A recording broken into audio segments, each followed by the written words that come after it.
Kanchipuram వకుడా silks నాణ్యత మా ప్రాధాన్యత. మదీనాగూడ, మియాపూర్, హైదరాబాద్ లో త్వరలో శుభారంభం.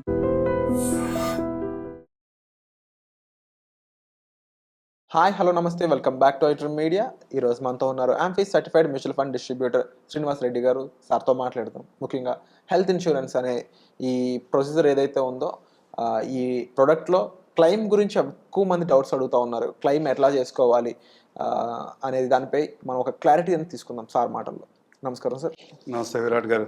First of all, health insurance పై మనం ఎన్నో ఎపిసోడ్లు చేయాల్సిన నీడ్ అయితే ఉంది. ఎందుకంటే కొంతమందికి హెల్త్కి టర్మ్ ఇన్సూరెన్స్కి డిఫరెన్స్ కానీ, అలాగే హెల్త్ ఇన్సూరెన్స్లో మళ్ళీ ప్రీమియంకి సంబంధించి కానీ రకరకాల డౌట్స్ ఉన్నాయి. బట్ ఈరోజు ఎపిసోడ్లో ముఖ్యంగా ఆల్రెడీ ఎవరైతే హెల్త్ ఇన్సూరెన్స్లో పెట్టి డబ్బులు ఉన్నారో వాళ్ళు క్లెయిమ్ చేసుకోవాలి అంటే ఎట్లా చేసుకోవాలి, అందులో మళ్ళీ రూమ్ రెంట్కి సపరేట్గా ఎంత అయిపోయిందని చెప్తా ఉంటారు డాక్టర్స్ వచ్చి, ఇవన్నీ ఉంటాయి. దాన్ని కాస్త ఎక్స్ప్లెయిన్ చేస్తారు. బేసిక్గా విరాట్ గారు, హెల్త్ ఇన్సూరెన్స్లోకి వచ్చేప్పటికి మీరు మార్కెట్లో వింటున్న బజ్ చాలా ఉంటుంది. నాకు క్లెయిమ్ రాలేదు, నాకు క్లెయిమ్ రాలేదు. క్లెయిమ్ రాకపోవడానికి రకరకాల రీజన్స్. ఒకటి, అడ్వైజర్ ఏజెంట్ పూర్తిగా అవగాహన లేకపోతే పూర్తిగా అన్నీ మెన్షన్ చేస్తే అన్ని విషయాలు కస్టమర్ పాలసీ ఎవరైతే తీసుకున్నారో వాళ్ళ సంబంధించిన విషయాలన్నీ కనుక అన్నీ పాలసీలో మెన్షన్ చేస్తే నాకు పాలసీ కాదేమో అన్న కంగారు. దానివల్ల కొన్ని ప్రాబ్లమ్స్ వస్తున్నాయి. రెండు, కస్టమర్ పాలసీ ఎవరైతే తీసుకోవాలనుకుంటున్నారో వాళ్ళు పూర్వం ఏదైనా మెడికేషన్ వాడున్నా, ఏమైనా సర్జరీ జరుగున్నా, ఏమైనా యాక్సిడెంట్ జరుగున్నా, వీళ్ళకి ఏమైనా అలవాట్లు ఉన్నా అవి పాలసీలో మెన్షన్ చేయకుండా ఉండటం వల్ల రెండో కారణంతో పాలసీలో క్లెయిమ్స్ రిజెక్ట్ అవుతాయి. ఈ రెండుని ఎట్లా అడ్రస్ చేయాలి అంటే, మీ చుట్టూ ఉన్న ఏజెంట్లలో, మీ చుట్టూ ఉన్న హెల్త్ ఇన్సూరెన్స్ అడ్వైజర్స్లో మీరు ఏవైనా 4 క్వశ్చన్లు అడిగితే కనుక డైరెక్ట్గా ఎవరైతే సమాధానం చెప్పగలరో అలాంటి వాళ్ళ దగ్గర మీరు కనుక ఇన్సూరెన్స్ పాలసీ తీసుకున్నట్లయితే మీకు అలాంటి ఇబ్బందులు రాకుండా ఉంటాయి. ఎందుకంటే మార్కెట్లో దగ్గర మేము హైదరాబాద్ నుంచి వర్క్ చేస్తాం. ఇక్కడ దగ్గర 1,00,000 మంది ఏజెంట్లు ఉంటారు. వీళ్ళు ప్రాపర్గా నాలెడ్జ్ ఉన్న వాళ్ళు ఎంత అంటే మంచి నెంబరే ఉన్నారు. వాళ్ళు కూడా ఏమి తక్కువ కూడా ఏం లేరు. అలాంటి వాళ్ళ దగ్గర కనుక మీరు సెలెక్ట్ చేసుకుని పాలసీ తీసుకున్నట్లయితే మీకు ఈ ప్రాసెస్ అంతా కూడా ముందే ఎక్స్ప్లెయిన్ చేసి, పాలసీ ఎలా ఉంటుంది, దాంట్లో ఉన్న కండిషన్స్ ఏంటి, క్లెయిమ్స్ ఎలా మనం అప్లై చేసుకోవాలి, ఆ క్లెయిమ్స్లో ఏమైనా ఇబ్బందులు వస్తే మనం ఎలా కంపెనీని రీచ్ అవుట్ అవ్వాలి, అప్పుడు కూడా కంపెనీ వినకపోతే మనం నెక్స్ట్ ప్రాసెస్ ఏం చేయాలన్నది వాళ్ళు పూర్తిగా చెప్పగలుగుతారు. సహజంగా ఇవాళ ఒక క్లెయిమ్ గురించి మాట్లాడుకుందాం. సహజంగా చాలామంది ఆన్లైన్ అగ్రిగేటర్స్, మా బోర్డు ఏజెంట్లు చాలామంది యూట్యూబ్స్లోనో లేదా రకరకాల సోషల్ మీడియాస్లో ఆన్లైన్ లింక్స్ పెట్టేసి ఇక్కడి నుంచి పాలసీలు తీసుకోండి, ఇక్కడి నుంచి పాలసీలు తీసుకుంటే మీకు మంచి సర్వీస్ ఇస్తారు కంపెనీస్ అనేసి అక్కడ లింకులు పేస్ట్ చేస్తూ ఉంటాం చాలామంది. వాళ్ళు కనుక మాతో సహా వాళ్ళు కనుక మీకు పర్సనల్గా టచ్ లేకపోతే అలాంటి వాళ్ళ దగ్గరికి వెళ్ళి పాలసీలు తీసుకోవాల్సిన అవసరం మీకు లేదు. మీ చుట్టుపక్కల మీ సర్కిల్స్లో చాలామంది అడ్వైజర్లు ప్రాపర్గా సర్వీస్ చేసే వాళ్ళు ఉంటారు. మీ నోన్ అడ్వైజర్ దగ్గర కనుక మీరు పాలసీ తీసుకున్నట్లయితే డౌట్ ఉంటే అడగగలిగే స్కోప్ ఉండాలి. ప్లస్ రేపు ఏదైనా అవసరం వచ్చినప్పుడు అతన్ని నువ్వు క్వశ్చన్ చేయగలుగుతావు, లేదా సర్వీస్ ఇవ్వమని అడగగలుగుతావు. అట్లా కాకుండా ఆన్లైన్ అగ్రిగేటర్లో ఏదో లింక్లో కనుక మీరు ప్రెస్ చేసి పాలసీ తీసుకుంటే మీకు ఎవరో ఆర్ఎంని అలికేట్ చేస్తున్నాం. చాలా కంపెనీస్ ఆర్ఎంస్ని అలికేట్ చేస్తున్నాయి. కానీ ఈ రోజు కాల్ చేస్తే ఉన్న ఆర్ఎం నెక్స్ట్ 1 వీక్ తర్వాత కాల్ చేస్తే ఇంకో ఆర్ఎం ఉంటాడు. మీకు పర్సనలైజ్డ్ సర్వీస్ అనేది రాదు. మేము ఒక చిన్న కేస్ స్టడీ చెప్తాను. ఇట్లాగే ఒక ఆన్లైన్లో పాలసీ తీసుకున్నారు కస్టమర్. కోవిడ్ బిఫోర్ అతనికి డయాబెటిక్ ఇదైంది. డయాబెటిక్ వచ్చిన తర్వాత ఐడెంటిఫై అయిన తర్వాత పాలసీ తీసుకున్నాడు. పాలసీలో డయాబెటిక్ ఇతను చెప్పే వర్షన్, నేను నాట్ షూర్, నేను ఇతన్ని వెనకేసి రావట్లేదు, ఇతను చెప్పే వర్షన్ ఏంటంటే నేను డయాబెటిక్ ఆల్రెడీ ఏజెంట్కి చెప్పాను, ఏజెంట్ మెన్షన్ చేశాడు అని చెప్తున్నాడు, ఫోన్లో కూడా చెప్పానని చెప్తున్నాడు. కానీ అతను పాలసీ కాపీ ఓపెన్ చేసి చెక్ చేసి చూస్తే ప్రీ ఎగ్జిస్టింగ్ డిసీజులు ఏమి కూడా మెన్షన్ అయ్యలేవు. ఓకే, అలాంటి కండిషన్లో అలా మనం ముందుగా ఉన్న విషయాలు మెన్షన్ చేయకపోతే క్యాన్సిల్ అయిపోతుందా? అలాంటి కండిషన్లో పాలసీ హోల్డర్ ఏమనుకుంటే నేను అన్నీ చెప్పాను కదా, నాకు క్లెయిమ్ వస్తుంది అని డాక్టర్ దగ్గరికి వెళ్ళి డైరెక్ట్గా అన్నీ చెప్తాడు. క్లెయిమ్ చేసుకుందాం, క్లెయిమ్ వస్తుందని కాన్ఫిడెన్స్తో ఉంటాడు. కానీ ఏమవుతుంది, ఆ పాలసీ కాపీ ఇన్సూరెన్స్ కంపెనీకి అప్లై చేసిన తర్వాత ఇన్సూరెన్స్ కంపెనీ పాలసీ కాపీని ఫస్ట్ కన్సల్టేషన్ పేపర్ డాక్టర్ గారి దగ్గరికి వెళ్ళినప్పుడు ఆయన హిస్టరీ రాస్తాడు కదా, ఈ రెండింటిని మ్యాచ్ చేసుకుంటాయి. ఈ రెండింటిని మ్యాచ్ చేసుకున్నప్పుడు ఆ రెండింటిలో కనుక మ్యాచ్ కాకపోతే, ఇన్ఫర్మేషన్ ప్రాపర్గా లేకపోతే మీ క్లెయిమ్స్ రిజెక్ట్ అవుతాయి.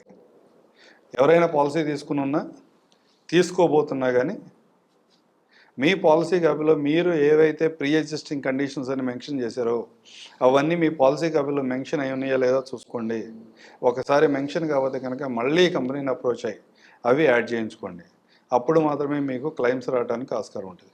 కొన్ని సందర్భాల్లో ఏమవుతుందంటే మనం ఎంత పర్ఫెక్ట్గా ఉన్నా కానీ డాక్టర్స్ షార్ట్ ఫామ్లో రాస్తారు ప్రాబ్లమ్స్ని.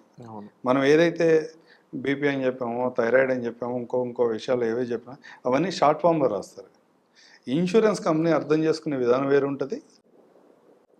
డాక్టర్ రాసిన దానికి ఒక అర్థం ఉంటే ఇన్సూరెన్స్లో కూడా అక్కడ కూడా డాక్టర్స్ ఉంటారు, వాళ్ళు అర్థం చేసుకునే విధానంలో వేరు ఉంటుంది. క్లయింట్ నష్టపోతున్నాడు. ఈ రెండింటిని మ్యాచ్ చేయాలి అన్నప్పుడు కూడా క్లెయిమ్ని ఎట్లా ఓపెన్ చేయాలి, ఎట్లా కమ్యూనికేట్ చేయాలి, ఇదంతా కూడా ముందే తెలుసుకుని పెట్టుకోండి. ఎలా ఏదైనా ఇన్సూరెన్స్ కంపెనీ కనుక ఏదైనా క్లెయిమ్ చేసినప్పుడు ఒక 2 months బ్యాక్ వరకు మేము చాలా చూసాం హైదరాబాద్లో. ఫేవర్ అని కనుక ఏదైనా ఒక క్లెయిమ్ కనుక ఇన్సూరెన్స్ కంపెనీస్కి వెళ్తే డైరెక్ట్గా ఇది రిజెక్ట్ అని వచ్చేది. వాటిని ఏం చేయాలి, కస్టమర్ ఇనీషియల్గా పాలసీ తీసుకున్న అతనే కాదు, మేము ఆ స్టేజ్లో ఉన్నా కూడా మేము కూడా ప్యానిక్ అవుతాం, ఎస్టేట్ అవుతాం. అదే కస్టమర్ కూడా ఎవరైతే పాలసీ తీసుకున్నారో వాళ్ళందరూ కూడా అదే మూడ్లో ఉన్నారు. వాటిని ప్రాపర్గా ఎట్లా హ్యాండిల్ చేయాలి. హాస్పిటల్కి వెళ్ళినప్పుడు జనరల్గా ఏమంటారంటే, సార్ మీరు రిజెక్ట్ అయిపోయింది, మీరు పే చేయండి అంటారు.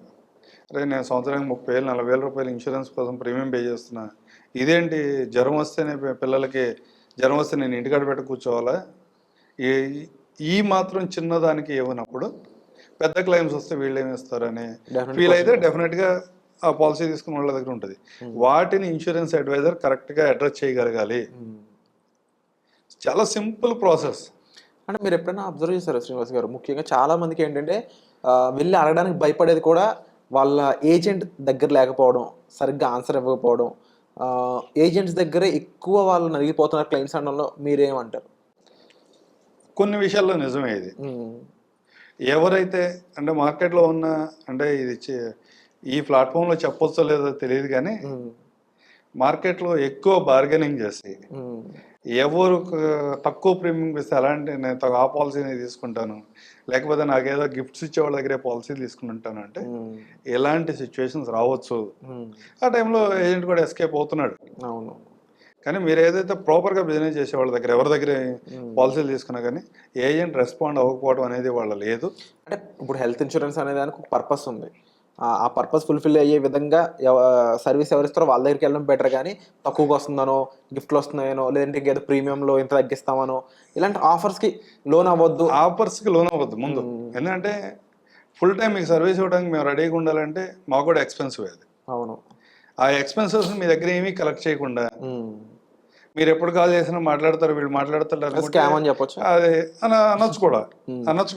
ఇప్పుడు యాక్చువల్గా హెల్త్ ఇన్సూరెన్స్ గురించి నేను ఒకటి మాట్లాడతా. మీ హెల్త్ ఇన్సూరెన్స్ 10 లక్షల రూపాయల పాలసీ కూడా 10 లక్షల రూపాయల పాలసీ కాదు. ఓకే. అది 1 కోటి రూపాయల పాలసీ అనుకోండి. ఎందుకు అంటున్నానంటే 1 కోటి రూపాయల పాలసీ అని వాళ్ళ మార్కెట్లో ఒక స్కీమ్ ఉంది, అదే ఒక పాలసీ ఉంది. మీరు ఈరోజు 10 లక్షల రూపాయల కవరేజ్తో ఒక పాలసీ తీసుకుంటే ఆ పాలసీ ఫస్ట్ ఇయర్లోనే మీరు ఎన్నిసార్లు హాస్పిటల్లో అడ్మిట్ అయినా కానీ కవరేజ్ ఇస్తాను అని రాసి ఉంటుంది. 10 లక్షలు మెచ్చకుండా 10 lakhs పాలసీ తీసుకున్నారు, పొరపాటు గ్రహపాటు వాళ్ళకి ఆ ఇయర్లో మల్టిపుల్ అడ్మిషన్ జరుగుతూ ఉన్నాయి. మల్టిపుల్ అడ్మిషన్ ఎన్ని జరిగినా నేను మ్యాక్సిమం 10 లక్షలు పెంచుకుంటే ఎన్నిసార్లు ఇస్తా అన్నాడు. ఏదైనా ఫ్యామిలీ ఒక 1 కోటి రూపాయలు బర్డెన్ అవుతుంది అనుకోండి, ఈ పాలసీ వాల్యూ 10 లక్షల, మీరు పే చేసే 20,000 30,000 రూపాయల 1 కోటి రూపాయల. హెల్త్ ఇన్సూరెన్స్ పాలసీ ఎవరైనా హెల్త్ ఇన్సూరెన్స్ పాలసీ ఎవరు తీసుకుంటున్నా మీరు కట్టే ప్రీమియంతో కాకుండా మీ వాల్యూని 1 కోటి రూపాయలతో క్యాలిక్యులేట్ చేసుకుని ఒక 1 crore ఐటమ్ని మీరు ఏ విధంగా పర్చేజ్ చేస్తారో అన్ని జాగ్రత్తలు తీసుకుని పాలసీ చేసుకోండి. అంతేగాని మార్కెట్లో ఆఫర్లో లేకపోతే డిస్కౌంట్లో చూసి మోసపోవద్దు. తప్పకుండా ఈ పాయింట్స్ ప్రతి ఒక్కరు గుర్తుపెట్టుకోవాలి. ఎందుకంటే చాలామందికి ఆఫర్ అనగానే లేదంటే తక్కువ అనగానే కమిట్ అయి వెళ్ళి తర్వాత పెద్ద పెద్ద నష్టాలు చూడడం కంటే ప్రొసీజర్ ప్రైస్ రైట్ వేలో మనం పాటించినట్లయితే మనకి సరైన బెనిఫిట్స్ అనేది కనిపిస్తుంది. అండ్ ముఖ్యంగా హెల్త్ విషయంలో చిన్న చిన్న విషయాల్లో మనం చేసిన విధంగా హెల్త్ విషయంలో చేయకూడదు అనేది ఇక్కడ శ్రీనివాస్ గారు కూడా ప్రత్యేకంగా మెన్షన్ చేస్తున్న విషయం. అండ్ స్పెసిఫిక్గా ఏజెంట్స్ విషయంలో అయి ఉండొచ్చు మీరు చెప్పినట్లు.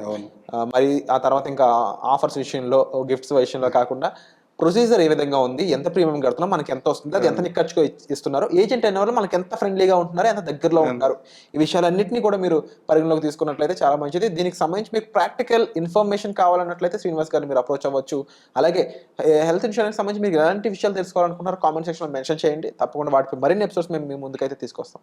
Thank you so much for the information sir. ముఖ్యంగా మీరు ఏజెంట్స్ అనే వాళ్ళ దగ్గర ఎటువంటి ఇష్యూలు అవుతున్నాయి, జనాలు కూడా ఎవరైతే ఇన్సూరెన్స్ తీసుకుంటారో వాళ్ళు ఎలాంటి రాంగ్ పర్సెప్షన్లో ఉన్నారనేది మాకు మెన్షన్ చేసినందుకు thank you so much. It's eye opening message ఇది. Thank you Virat.